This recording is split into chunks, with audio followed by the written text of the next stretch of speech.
of more ascension. More ascension is on the light path of creating more opportunity for ascension. You may recall I'm initially presenting known information for you to assess from an ascension perspective. In the prior videos, we touched on what ascension is and very generally what I believe you need to do to ascend. And just as a reminder, I didn't come here with this knowledge. I'm on the same path I hope you're on, and I'm open to your assessment and suggestions. And please feel free to leave them in the comments section below. Or feel free to email me at moreascension@gmail.com to have your comment or question managed privately. Oh, and much thanks to those who honor us by watching these videos to the end. It's truly appreciated.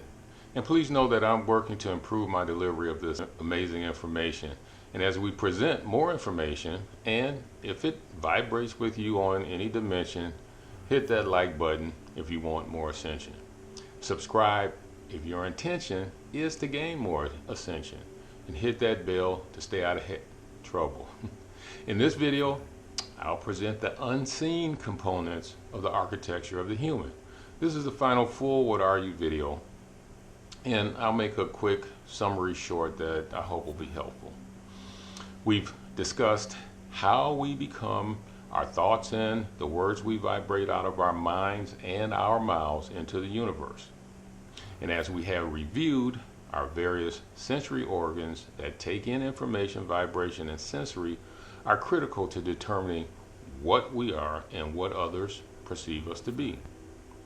In the prior video, we began to focus on the spirit and how many people tacitly agree, that we are spirit beings and that spirit could and should drive much of our life's direction. We will continue to focus on the spirit complex and the various other spirit-like components that are attributed to the architecture of the human being. Just as we saw how the brain maps the body differently from how we see ourselves visually, the spirit also interacts with the unseen human components that we cannot visually see within the physical world nor in the visible light spectrum. Most of these are unseen components of the mind-body-spirit complex. I will provide an overview of these unseen components of the architecture of the human being that will hopefully resonate with you on some level. You'll need to do further research when you are ready to activate or increase your light for ascension. I'll share again one thing that I have found to be a truth, for me anyway. The universe favors action. It's actually one of the universal laws, and you may be woke, but you are not awake if you're not following the 12 universal laws. So, if you're listening to ascension videos, reading spiritual and metaphysical books, and going to a place of worship, and you aren't making serious changes in your life, it's good, but those activities are only part of the actions that are intended for you to execute to ascend, if ascension is your intention. And there's a big consequence to inaction, and it is more time. Time is the only resource we have very little or no control over. One exception is in the case of ascension. You can reduce the time it takes you to ascend or greatly lengthen it if you must repeat third density. And unfortunately, due to the timing, this will not be the normal reincarnation cycle. More to come on this later.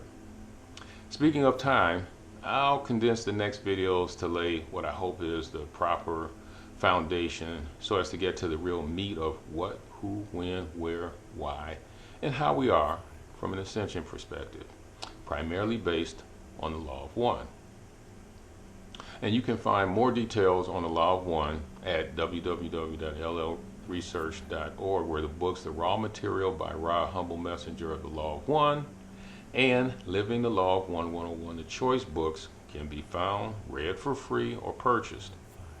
Now, I'd like to clarify that the law of one is what's called channeled information.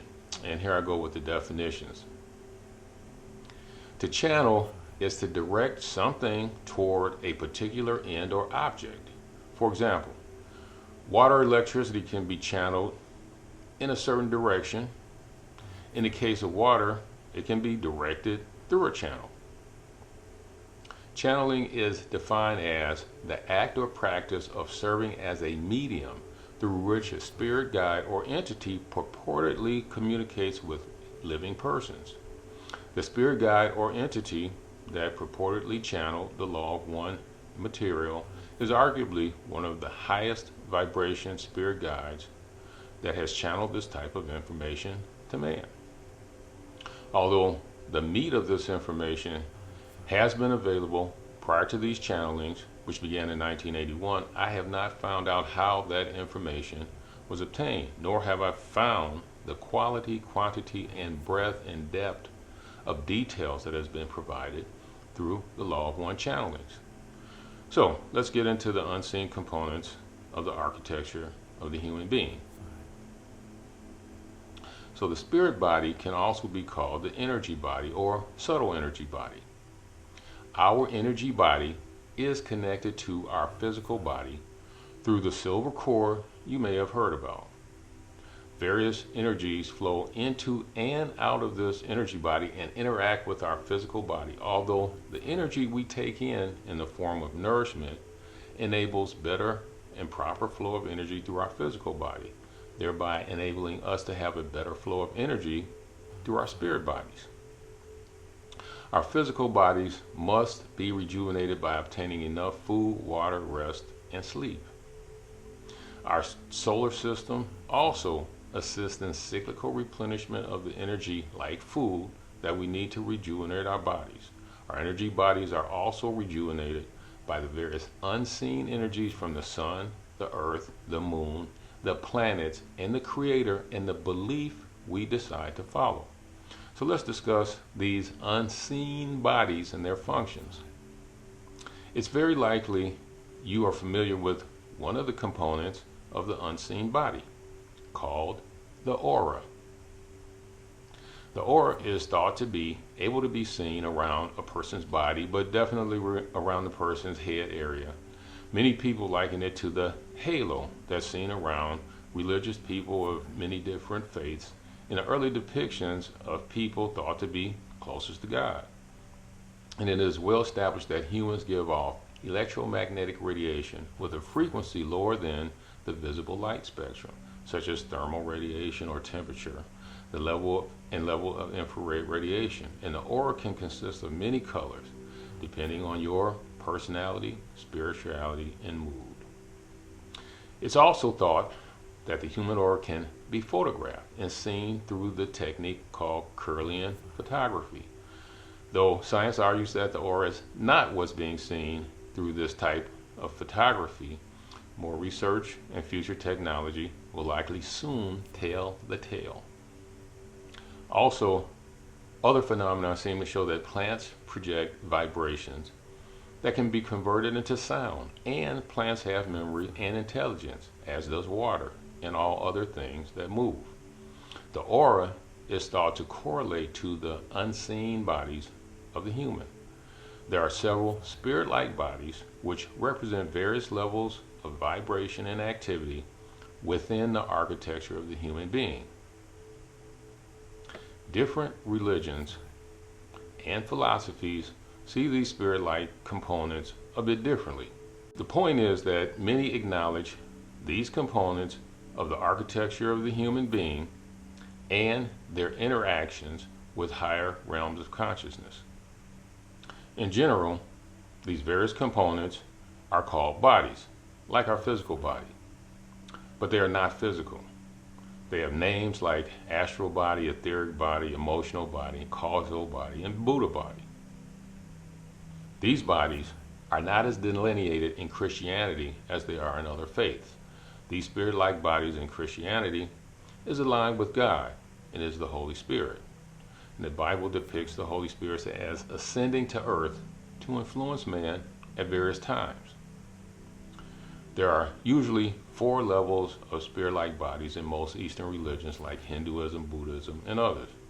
And they start out with the physical body and to the spirit-like bodies like the etheric body, then to the astral body or the emotional body, then the mental body, and finally the causal body. The names of the various energy bodies are different due to different spiritual organizations using their decided naming convention. Some use a hierarchy: etheric, physical, emotional, and causal. Others use etheric, emotional, mental, and astral. And still another: physical, emotional, mental, and spiritual. Suffice it to say, the first subtle energy body mentioned deals more with the physical body and the energy just adjacent to it. The second subtle energy body correlates with the individual and its emotions. The next subtle energy body correlates to the mental and logical aspects of the human. And the final energy body correlates to the spirit or soul of the individual. The law of one states that there are 7 subtle energy bodies within the aura, and that they align with and correlate to the 7 major chakra centers. The various subtle energy bodies and their functions are a very fascinating and complex subject area that will take some time to develop and present. These subtle energy bodies are thought to align to the various energy centers called chakras. Most people have heard about chakras but may not have researched them yet. And it is said that there are 7 major chakras of the human body. These are not physical components of the body, but are thought by some to correlate with the various nerve center clusters in the body. The word chakra is sometimes translated as energy wheel. It is also said there are many nadis that connect the major chakras and enable energy, chi, and prana to flow through the body. The major chakras are also thought to correlate to major organs in the human body. If the related chakra is not working well, it may impact the related physical organ or other related organs, and vice versa. These chakras and organs are also known to vibrate at certain frequencies that align with the various colors of light in the visible light spectrum. These organs and chakras are also thought to be able to be influenced through the use of the color of the light that correlates with that chakra. This would be called chromotherapy within the metaphysical spiritual community. So, what are the various chakras that I'm speaking of? You're likely familiar with them if you've been involved in yoga, and you've likely seen them depicted in an image similar to this one. I'll begin with the general information, then continue from the most foundational or lower chakra to the most spiritual or highest chakra. The chakras are aligned with the colors of the rainbow: red, orange, yellow, green, blue, indigo, and violet. They can also be referred to as rays, as in rays of light. Like in the rainbow, the light or the colors progress through the visible light spectrum, moving from red to violet and violet to red. There is the same progression of light through the energy centers of the body. This progression of light is also referred to as ascending. It is the various rays of consciousness ascending through the mind-body-spirit complex that ends in the highest level connection with the Creator. There is also a difference of utilization for these energy centers. Please listen carefully. There is the positively polarized utilization, and there's the negatively polarized utilization. Positively polarized people and entities use the chakras to improve themselves and the lives of the people and the environment around them. Negatively polarized people and entities use the 3 lower chakras, red, orange, and yellow, for separation from and control over others via sexual means, personal assertion, and societal actions, and they use the higher blue and indigo chakras to widen their grip of control. And we'll discuss this further when we discuss the heart chakra. Chakras are also perceived to have a structure or hierarchy. The red, orange, and yellow chakras are sometimes referred to as the lower chakras. And this is because they are positioned lower in the body, and because they're not thought to directly interface with what we consider psychic phenomena, like out-of-body experiences, astral projection, or travel, and the psychic abilities like clairvoyance, clairaudience, and clairsentience. And the fact is that to be a balanced person, all your chakras must be open, unblocked, and vibrating at a frequency most optimal to work. The universal laws like the law of attraction, that most people may have initially heard about through the movie The Secret. The remaining chakras are referred to as the higher chakras because they are thought to reside higher in your body than the lower chakras, and they more directly influence your ability to have the psychic experience mentioned earlier. All the chakras are involved to various degrees with regard to our sexual energy transfer and assisting in the healing process. Chakras can be open, closed, clogged, or blocked based on the intentions, will, and the experience of the person. Each chakra, which is open, can react to each experience that you have to the degree that it and its predecessor chakra is open. Chakras can become blocked by negative experiences and can be a determinant in how people decide to treat themselves and others. Blocked energy centers means that available love-like energy cannot rise to the next energy center or chakra. You can be stuck in the physical. Lacey J. Dalton describes being stuck in the Law of 101, the Choice book, as, quote, you could be standing in water and dying of thirst, unquote. Carla Rueckert, author of the Law of 101, the Choice, writes on page 115, quote, our energy body as a whole will stay most clear when we feel relaxed and unworried concerning the issues of our days. Even if amazing amounts of catalysts are flying by, we are doing well energetically speaking. If we can stay fearless, confident, and trust in the ultimate goodness of all that is occurring. And let me define catalyst. Catalyst is an opportunity needed to help one make a fundamental decision that helps determine one's polarization, being in a positive or negative direction. As you may know or have heard, as children, we're still innocent enough to have psychic experiences that we wouldn't really know are not normal for others to have. Children are able to have these experiences until they begin to have challenging or negative experiences that they're not able to resolve at the time they occur. This causes or begins what is known as blockages in the various chakras that will be described momentarily. Many of these blockages settle in our subconscious or unconscious minds and, unbeknownst to us, begin and continue to influence decisions that may hamper our spiritual, mental, and physical growth. Let's review each of these major chakras or energy centers. The most foundational chakra is the root chakra. In Buddhist and Hindu religions, it's called Muladhara. The root chakra is said to relate to the color red and is also called the red ray. The color red is known to correlate to emotions. This is the first chakra that reacts to any experience or catalyst one is having. The root chakra is aligned to the tailbone or coccyx. It is located at the base of the spine. It is said to have 4 petals in a less spiritually mature person and look like a spoked wheel in a more spiritually mature person. It is a static chakra and does not grow based on the amount of light attained like the inner chakras, although its color can change in its intensity. It is said that it provides a readout of the vital and physical energy levels of the person.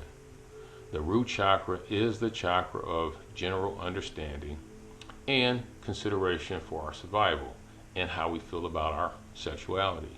The root chakra aligns to our foundational emotions and concerns for survival. For example, the need to fight, take flight, or freeze during challenging situations. It also vibrates based on one's living and dwelling situation and your ability to have good nourishing food and water and proper relaxation. The ability to keeping the root chakra in balance is to ensure our survival and ability to procreate the species and have the faith in the outcome of one's endeavors. But that means one must have endeavors. The root chakra will become constricted if one feels one situation is constricting regarding survival or sexuality. Continued restriction can cause despair, which if not arrested can cause depression and addiction.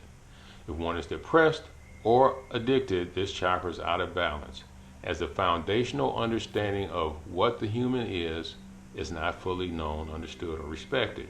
Based on the law of one, the root chakra does not represent your physical body. The root chakra represents your chemical or elemental body and can greatly assist you by you knowing the elements that make up this unconstructed body. The elements are air, water, fire, and earth, which are also associated with the directions of east, west, south, and north, respectively.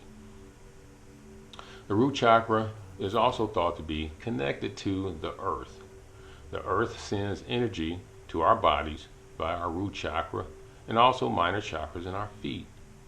To the degree that the root chakra is open, energy of love and light will rise to the next chakra, which is the sacral chakra. The next chakra of the lower chakras is the sacral chakra.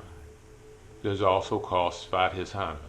The sacral chakra is the orange ray, and it is the second one up from Mother Gaia Earth. The sacral chakra is a line just below the navel and is sometimes referred to as the navel chakra. It is said to look like a 6-petaled flower, but like a 3-petaled flower in a person said to be an adept. The sacral chakra is a chakra of the individual and expresses power and creativity on an individual basis. It is concerned primarily with movement and growth upward, and generally with our understanding and acceptance of our self and our relationships with other people and other life. Also, our basic interpersonal relationships and sexuality. It is the chakra of the acceptance of yourself, mind, body, and spirit. The sacral chakra is concerned with how we feel about ourselves. Are we happy with ourselves, our mind, our body, our spirit? A continuous positive attitude sets the stage for how we manage accountability for ourselves, even if it occasionally means pretending to enjoy something we don't, though it's not to be taken too far. Also, the sacral chakra is the ray of the natural world. It is what connects us with nature, plants, animals, the earth, and its elements. When you're out in nature, the sacral chakra is a chakra body that connects you with nature. It can be utilized to clear, heal, or enhance your ability for ascension. The sacral chakra is also kept clear by having forgiveness, affection, and respect towards yourself and others. If we have any issues with judgment and accepting ourselves as the Creator has created us, or others as the Creator has created them, we can begin to constrict or block this chakra. It is blocked by the negative emotions of worry, fear, and experiences of sexual abuse or abusing. For the negatively polarized person or entity, power over other individuals, or slavery and control is a product of the sacral chakra. Increasingly, we cannot really love ourselves too much. Oh, there are some people who seem to, but some actually move into a different path of ascension. Not necessarily a wrong or bad path, but a different path, at least from the one infinite Creator's perspective, though probably not likely the perspective of yours and mine. In the law of one, the sacral chakra still does not represent the physical body that we clothe every day, but the body that was formed without self-awareness, that was in the womb prior to the spirit complex entering the body. The predecessor chakra to the sacral chakra is the root chakra. To the degree that the sacral chakra is open, energy of love and light will rise to the next chakra, which is the solar plexus chakra. The next chakra of the lower chakras is the solar plexus chakra. It is called Manipura. The solar plexus chakra is aligned with the spleen area and is sometimes referred to as the spleen chakra. It is located several inches above the navel in the stomach area. The solar plexus chakra is the yellow ray. The yellow ray is also one of the rays of the healer. It is the third step up from Mother Gaia Earth. By the way, Mother Gaia Earth is now leaving its yellow ray vibration. More detail in another video. The solar plexus chakra is said to initially have 10 petals, but can look like a round, many-faceted star in the adept.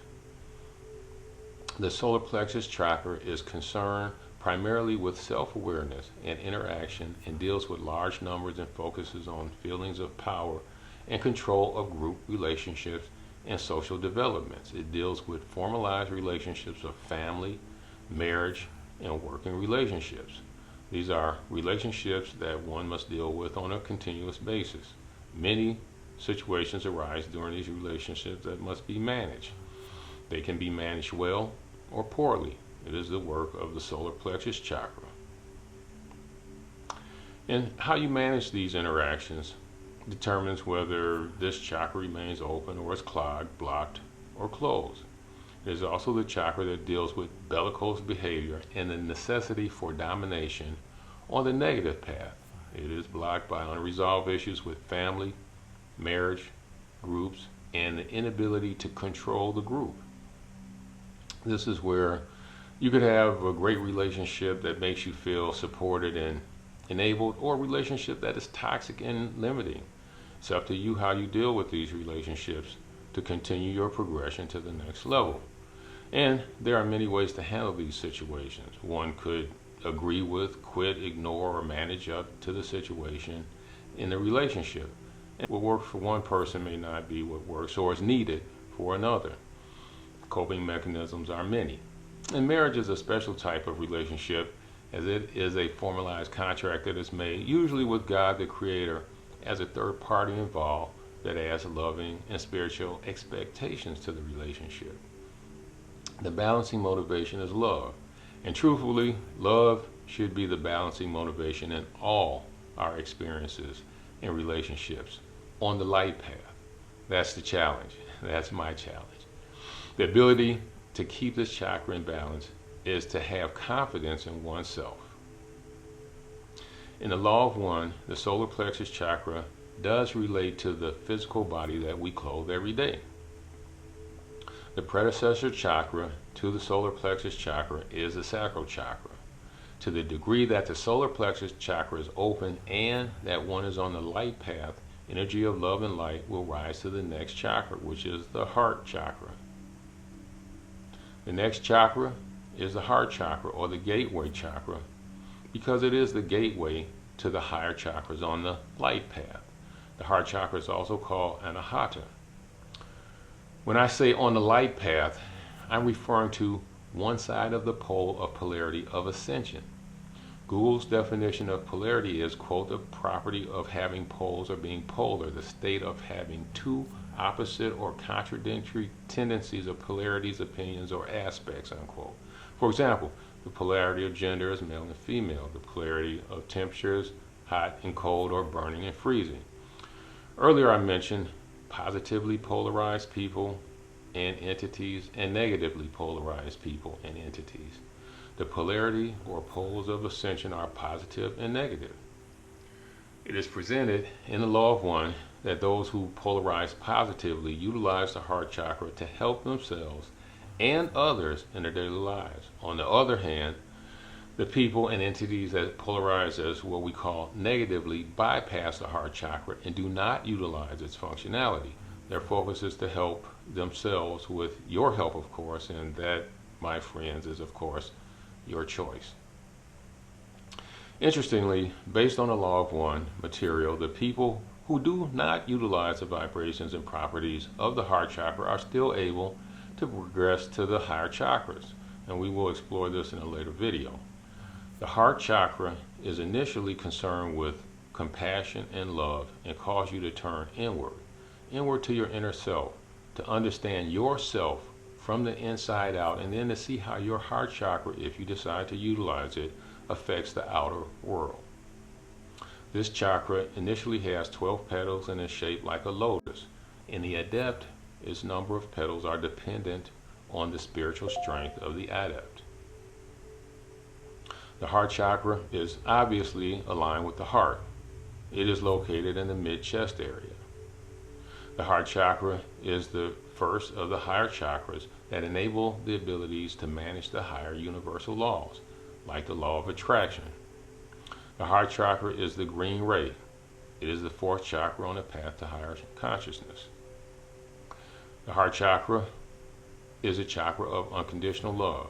Unconditional love of the self, unconditional love of the other self, and unconditional love of the Creator and the creation or universe. One must love the Creator's whole creation to fully open and utilize the heart chakra. The other challenge is unconditional love of our shadow self, that part of us that we have to keep tight control of or things could get out of hand. And it's okay to manage the shadow self closely, but disliking or ignoring the shadow self can cause blockages in our heart chakra and cause self-made challenging situations that could direct or redirect us to the not light path. This is also the energy center of spiritual work: compassion, wisdom, forgiving, and love. The healer enables healing energy through their right hand from the heart chakra. The heart chakra can be managed by seeking to see the love in all situations. This energy can be turned outward, giving acceptance or freedom to others. So you may need to walk in other person's shoes or other self shoes to do this work. The heart chakra is constricted by the acceptance of manipulation, fear, rudeness, disrespect, and stupidity. Also, chronic over self-protection, protecting but also encasing the heart chakra can possibly also enable the turn to the negative polarity. This chakra is sometimes referred to as the astral or etheric body. In the law of one material, the etheric body is aligned to a higher chakra. The predecessor chakra to the heart chakra is the solar plexus chakra. To the degree that the heart chakra is open, energy of love and light will rise to the next chakra, which is the throat chakra. The next chakra is the throat chakra, laryngeal chakra. It is also called Vishuddha. The throat chakra is the blue ray. It is the fifth chakra. It is aligned with the throat. It initially has 16 petals that can grow to 100 facets and levels of brilliance in one who is an adept. It is located at the throat. As this is the chakra of the throat, you may guess that it is a chakra of communication. It is the chakra of expression, learning, and teaching. It causes the radiation of the self, or co-creation. The throat chakra projects communication from all of the body to all of the other self or other person's body. This chakra is open and strong in people who can communicate clearly and honestly while listening with the open heart chakra of unconditional love. They not only hear you, they are listening intently and not assuming they know what you intend to say while cutting you off to interject. Your words are respected. Many could mistake this virtue and hold a unidirectional conversation with someone who might really be able to help if the opportunity was given. One with this chakra open and clear is able to speak truth to power. They are able to maintain their composure during heated debates or conversations. As you may know, performers usually have very open and vibrant throat chakras. These throat chakras can enable courageous radiation of the self regardless of the actions of others. And I have been and have witnessed being attacked at the throat chakra. When people purposely, constantly cut you off as soon as you begin to speak, they are knowingly or unknowingly attacking your throat chakra. This can have a very negative effect on your communication, especially in the work environment.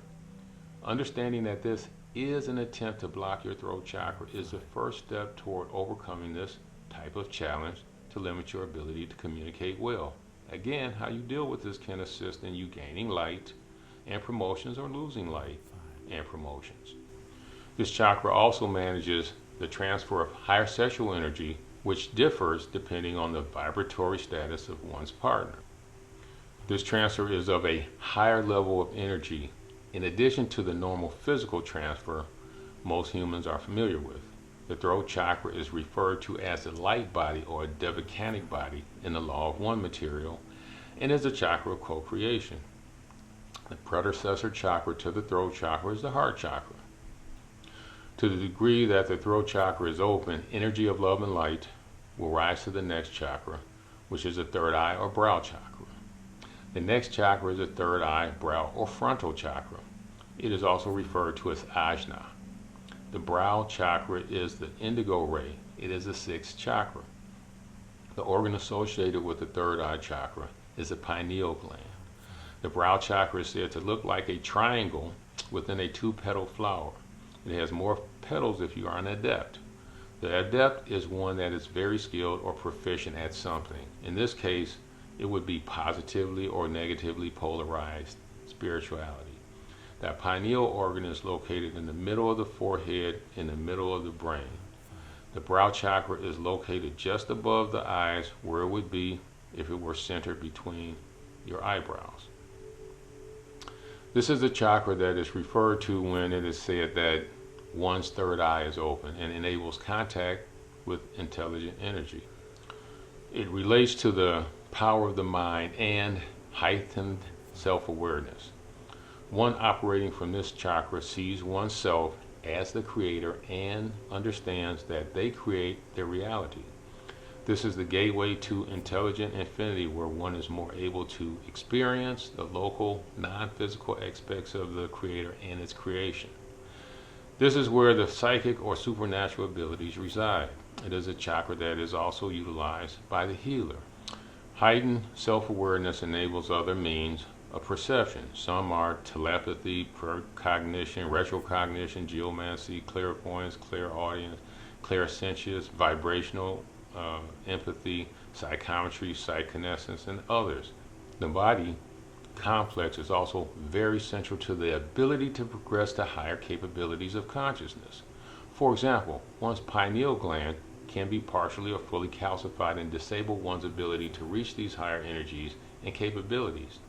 To decalcify and clear the pineal organ to enable your psychic abilities will take work. The definition of calcification is the hardening of the tissue or other material by deposition or conversion into calcium carbonate or some other soluble calcium components. In the areas of personal health and food production, calcium carbonate is used widely as an effective dietary calcium supplement, antacid, phosphate binder, or base material for medicinal tablets. Calcium carbonate is also found in many grocery store shelves and products such as baking powder, toothpaste, dry mixed desserts, dough, and wine. Decalcifying the pineal organ can be done if one is very serious and diligent about doing this. The third eye or brow chakra creates the etheric body or gateway body in the law of one. It can only be seen as light or any other form desired. The predecessor chakra to the brow chakra is the throat chakra.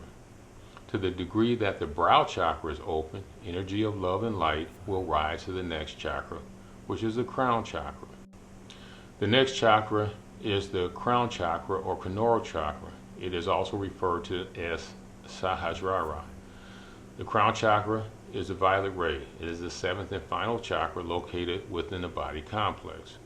It is lined with the whole mind, body, and spirit complex from the red root, red chakra up to the crown chakra. The crown chakra looks like and is called the thousand-petaled lotus. It is the gateway to other dimensions and enlightenment. It is also the chakra that provides the reporting on your status to the creator or the universe. And we're not able to affect this chakra. We're only able to approach it from the brow chakra, access intelligent infinity.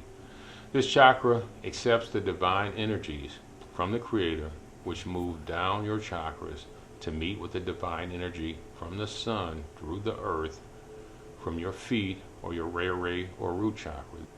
One is a master healer if one can place their consciousness in this etheric state to affect positive change in others.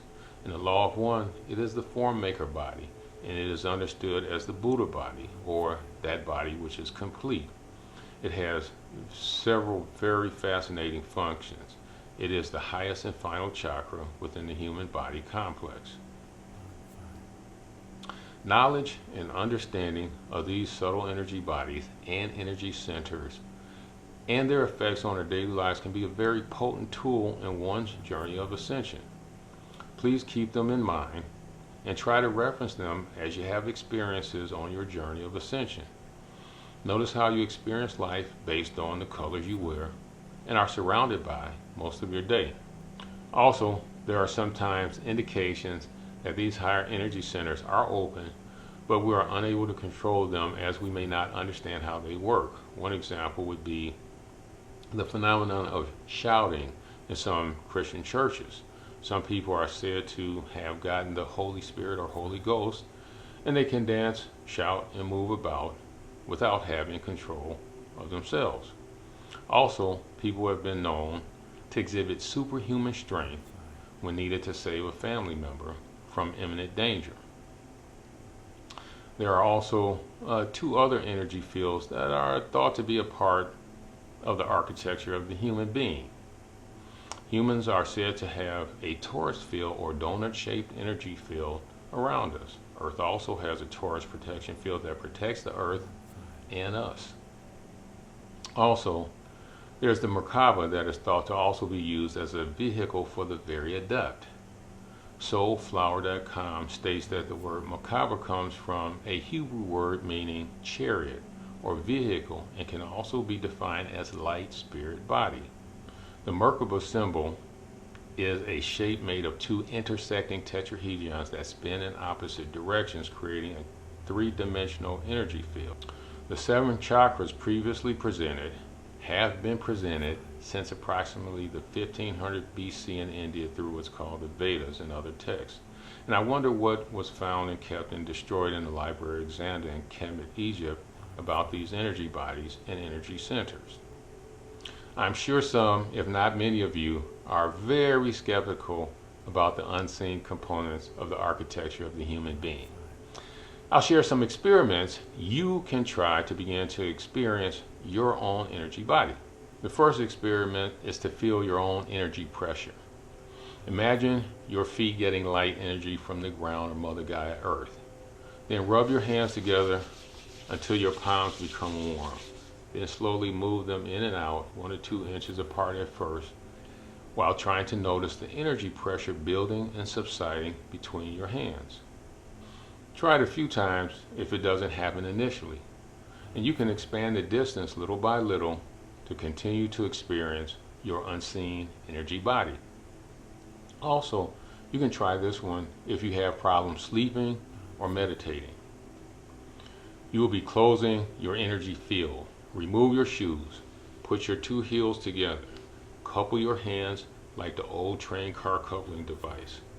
1 hand over, 1 hand under. Your 1 pointer finger should touch your opposite hand baby finger. Close your eyes. Breathe evenly until you begin to feel your pulse in your fingertips. After a short time, your mind will calm for meditation, or you will go to sleep. You can also try another breathing method while doing this. Breathe in 5 seconds, hold for 5 seconds, breathe out for 5 seconds, hold for 5 seconds, and repeat. This will get your energy moving. This process can also be used for psychic self-defense. One other experiment you can try is to see your aura, and you may have tried this when you were younger. Uncover the parts of your body you would like to try to see your aura around. Get in front of the mirror, starting at the top of your head. Focus your gaze at the top of your head. Then go off focus a bit with your eyes. After a second or two, you should begin to see a whiter colored outline. You are seeing the beginning of the unseen bodies of your aura. I suggest continuing with these exercises to see and feel more of the architecture of yourself. Obviously, you will have better experience if you have been meditating. Please let us know your experiences if you decide to try these exercises. We hope you will continue with us on this fundamental journey of ascension. As we present more information, and if it vibrates with you on any dimension, hit that like button if you want more ascension. Subscribe if your intention is to gain more ascension. Hit that bell to stay out of trouble. And again, you can also leave an email at moreascension.com. That's moreascension@gmail.com if you prefer to have a private communication on any topic or question or experience regarding our video content. We are more Ascension. Thank you, and thank you for joining us.